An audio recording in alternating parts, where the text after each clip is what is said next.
What if the greatest driving song ever recorded became a prison? In 1973, four Dutch boys owned American highways with Radar Love. Kiss opened for them.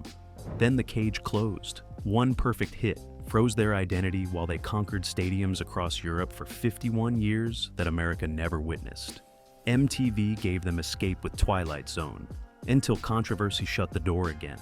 Same four men, half a century, until disease wrote the ending. This is how immortality trapped Golden Earring. The story begins in 1961 in the Zuiderpark district of the Hague, Netherlands. Picture this. Two neighborhood kids, George Koymans, 13 years old with a guitar, and Rinus Gertsen, 15, clutching a bass.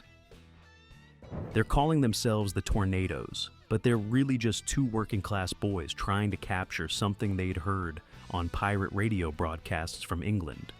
The raw electric sound of the British invasion that was just beginning to shake the world. This wasn't just teenage rebellion, this was cultural hunger. The Netherlands in the early 1960s was experiencing what historians call the Netterbeat movement. Hundreds of young bands forming in school halls and community centers, all trying to emulate the Beatles, the Kinks, the Rolling Stones. But The Hague was different. It was the epicenter, the heart of Dutch rock and roll, where ambition ran deeper than mere imitation. Before we continue, don't forget to like and subscribe to the channel. The Tornadoes quickly discovered they weren't the only band with that name. An English group had already claimed it. They took their new name, the Golden Earrings, from Golden Earrings, a haunting 1947 standard popularized by Peggy Lee, and by their Dutch heroes, the Hunters, who had covered it instrumentally. It was a practical choice, but it carried weight. They weren't just another garage band anymore. They had a name that meant something. By 1965, they had secured a contract and released their debut single, Please Go. It hit number 10 on the Dutch charts, thanks largely to Radio Veronica, a pirate station broadcasting from a ship in international waters. But George Koymans and Rinus Gertsen weren't satisfied with local success. They wanted what seemed impossible for a band from The Hague. They wanted to conquer America. Their manager, Fred Hyen, made a bold, expensive decision. He took the band to London, to Pi Records, to record their second single, That Day. Recording in London wasn't just about better equipment. It was a statement of intent. This was a band that refused to be limited by geography or expectation. That Day reached number 2 in the Netherlands, and the dream suddenly felt within reach. The real turning point came in 1967, when Frans Krassenberg, their original vocalist, was replaced by Barry Hay. Born in India and possessing a command of English that felt more natural, more rock and roll than anything the Dutch scene had produced, Hay brought swagger. He brought danger. He brought the missing piece that would allow Golden Earring to compete on the international stage. With Hay on vocals, the band began embracing the heavier sounds emerging from London and San Francisco, the psychedelic blues, the extended improvisations, the volume that could shake your chest cavity. In 1969, they released 8 Miles High, featuring a 19-minute reimagining of the Byrds' classic that became the cornerstone of their live show. Atlantic Records picked it up for American distribution, and suddenly Golden Earring was touring North America, sharing bills with MC5, Sun Ra, John Lee Hooker, and Joe Cocker. These weren't just concerts, they were an education. The band absorbed everything: stage presence, lighting techniques, the raw power of American rock and roll crowds who expected to be punished by volume and aggression. They brought those lessons back to the Netherlands, refining their sound, sharpening their edge. But they were still missing something. They needed a drummer who could match their ambition, who could provide the thunderous foundation their sound demanded. In 1970, Caesar Zuiderwijk joined Golden Earring on drums, and the definitive lineup was complete. George Koymans on guitar, Rinus Gertsen on bass, Barry Hay on vocals, Caesar Zuiderwijk on drums. This lineup, these 4 men, would remain unchanged for the next 51 years, an unmatched streak of stability in rock and roll history, surpassing even the Rolling Stones. The first years of this lineup produced successful European albums like Wall of Dolls and Seven Tears, the latter featuring She Flies on Strange Wings, which combined orchestral elements with crushing guitar riffs. But American audiences weren't paying attention yet. That changed in 1973 with the release of Moontan. Radar Love. If you were alive in 1973, you remember exactly where you were the first time you heard that opening bass line. Rinus Gertzen's iconic riff, inspired by Latin grooves, created a hypnotic, driving pulse that grabbed you instantly. Then came the drums, the guitar, Barry Hay's voice telling the story of a man pushing through the darkness, racing toward a lover with whom he shares a psychic connection. The song was a masterclass in tension and release. The tempo sat at around 100 beats per minute, but the arrangement, with its semi-triplet shuffles on the snare and doubling rhythm in the chorus, created an auditory illusion of constant acceleration. It felt like you were in that car, shifting gears, watching the highway lines blur into infinity. Radar Love wasn't just a song, it was a visceral memory trigger. Late-night drives in muscle cars, the tactile feel of the steering wheel, the transition from darkness into sunrise, freedom, youth, danger. The song hit number 13 on the Billboard Hot 100, number 10 on the Cashbox chart. It reached number 1 in the Netherlands and Spain, top 10 across Europe. Moontan was certified gold in the United States, making it Golden Earring's most successful American release. They were touring as headliners now, with bands like Kiss and Aerosmith opening for them. But here's what most fans didn't know. Barry Hay later revealed that the song tells a darker story than people realized. The narrator actually dies in a car accident at the end. The newsman sang his same song, One More Radar Love Is Gone, and the connection with his lover continues in the afterlife. That layer of tragedy, hidden beneath the driving rhythm, added an emotional weight that helped the song endure for decades on classic rock radio. Golden Earring had arrived. They were conquering America. The dream was real, but the cage was already being constructed. The mid-1970s should have been Golden Earring's greatest triumph. They were playing arenas across America, sharing festival stages with Led Zeppelin, The Who, ZZ Top, and Santana. They were described as a ferocious bunch that bludgeoned audiences with volume and aggression. There's even a story from this era about Barry Hay and Lynyrd Skynyrd's Ronnie Van Zant getting beaten up together by bouncers in a Liverpool club after an alcohol-fueled night. The kind of gritty road warrior reality that defined rock and roll in the 70s, but something was shifting beneath the surface. The albums Switch in 1975 and To the Hilt in 1976 are now considered forgotten gems by music historians, records that showcase the band's technical virtuosity and willingness to experiment. Switch introduced atmospheric elements, semi-funk influences, mellow keyboard work. The track Kill Me became a concert staple, so powerful that Iron Maiden later covered it. To the Hilt featured complex string arrangements and high-concept tracks like the 10-minute violins. In Europe, these albums were celebrated as proof that Golden Earring was an evolving art rock unit, a band capable of sophistication and depth. But in America, radio programmers didn't know what to do with them.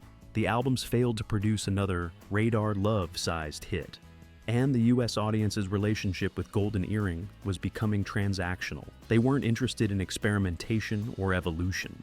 They wanted the car song. They wanted that feeling again. The irony was already taking shape. In Europe, Golden Earring remained stadium icons, respected for their artistic breadth. In America, they were increasingly viewed as the Radar Love Guys, a one-song band, despite having a catalog that spanned decades and genres. The cage was tightening. By the late 1970s, Golden Earring's American presence had faded significantly.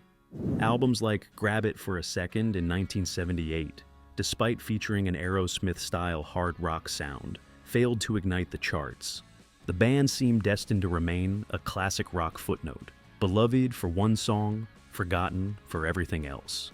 Then came 1982, and the album Cut.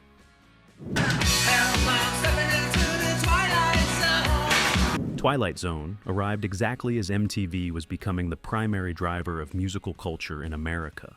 The song wasn't inspired by the television series, as many assumed, but by Robert Ludlum's spy thriller, The Bourne Identity. The narrative captured Cold War paranoia, the sense of being watched, hunted, trapped.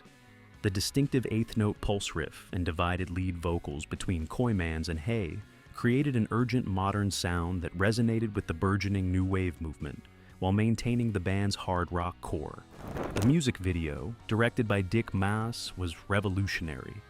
It featured a cinematic storyline with Barry Hay as a rogue espionage agent being pursued by henchmen, played by his bandmates.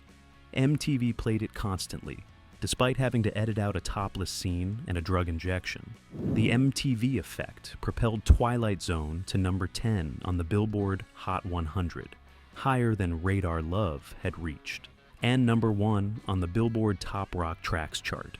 For a brief shining moment, Golden Earring had escaped the shadow of their greatest hit. They'd proven they could reinvent themselves, that they weren't locked in the past. The cage door had opened, but it wouldn't stay open for long. The follow-up single, When the Lady Smiles, in 1984, was another number 1 hit in the Netherlands. The music video, again directed by Dick Maas, was ambitious and provocative. Too provocative, as it turned out.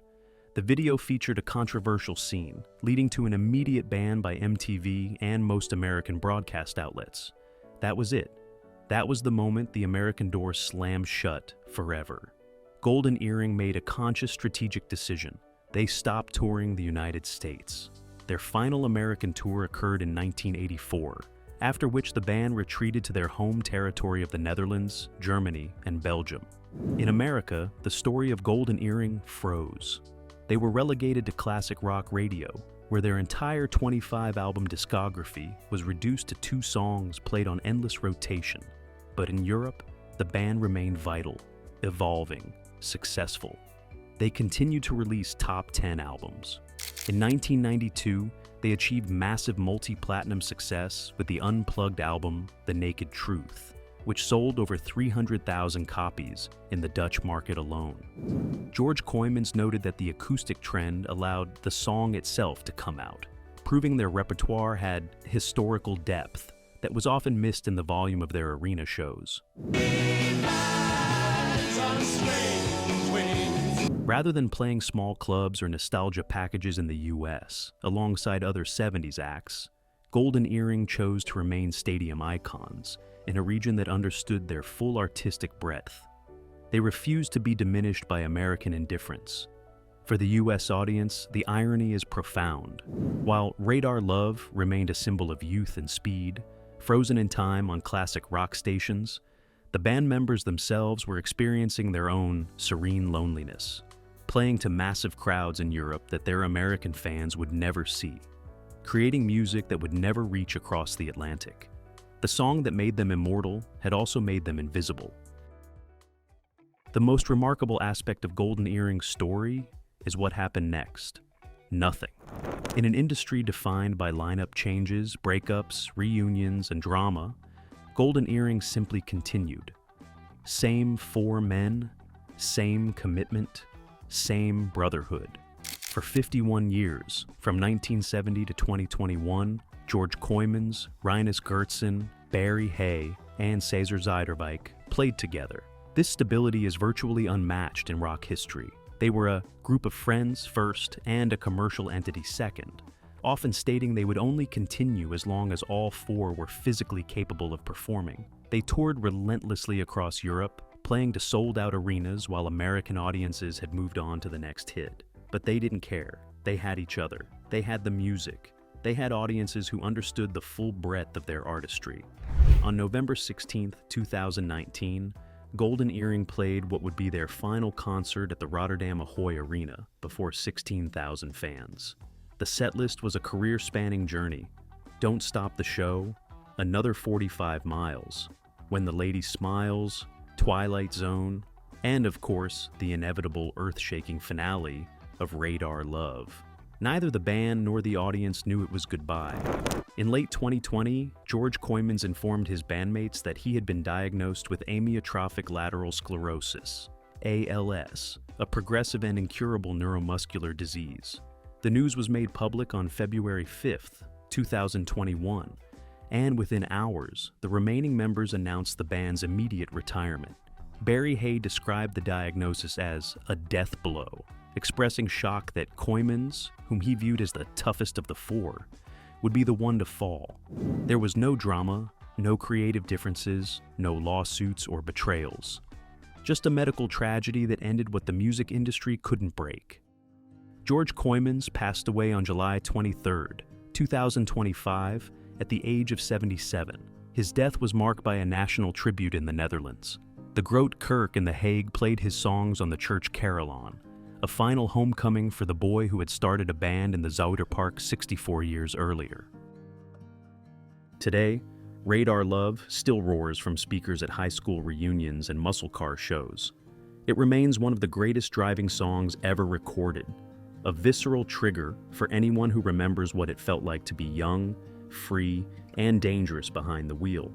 But the fuller story, the European stadium dominance, the artistic evolution, the 51-year brotherhood, remains mostly unheard in America. The US audience missed the better part of the story. Golden Earring was never just a song or two in the artistic sense. They were victims of their own atmospheric success, a band whose greatest moment became a wall that prevented millions of listeners from hearing the forgotten gems of their progressive and acoustic eras. They navigated the transition from garage rock 60s to arena rock 70s to synth-driven 80s with remarkable ease, all while maintaining a personal bond that the music industry rarely fosters. The legacy of Golden Earring is one of duality. For those who grew up with their music, Radar Love is sacred, a piece of youth that never died. But for those who look beyond the radio dial, the legacy of the Golden Boys from The Hague is a masterclass in survival, craftsmanship, and the quiet dignity of choosing friendship over fame. The irony of their success is that the song that made them immortal also acted as a cage, freezing their identity in time while they continued to evolve far from American eyes. But perhaps that's the nature of all great art. It takes on a life of its own, separate from its creators, serving purposes they never intended. Golden Earring proved that the loudest moments of our past often drown out the most meaningful parts of our present. Radar Love gave them immortality, but it also trapped them in a single frozen moment while they lived entire lifetimes beyond it. Their story invites reflection. What parts of your own life are remembered by others, and what parts were lived quietly, with dignity and passion, away from the spotlight? What's your memory of Golden Earring? Drop it in the comments below, and don't forget to like and subscribe for more untold stories from rock's golden era.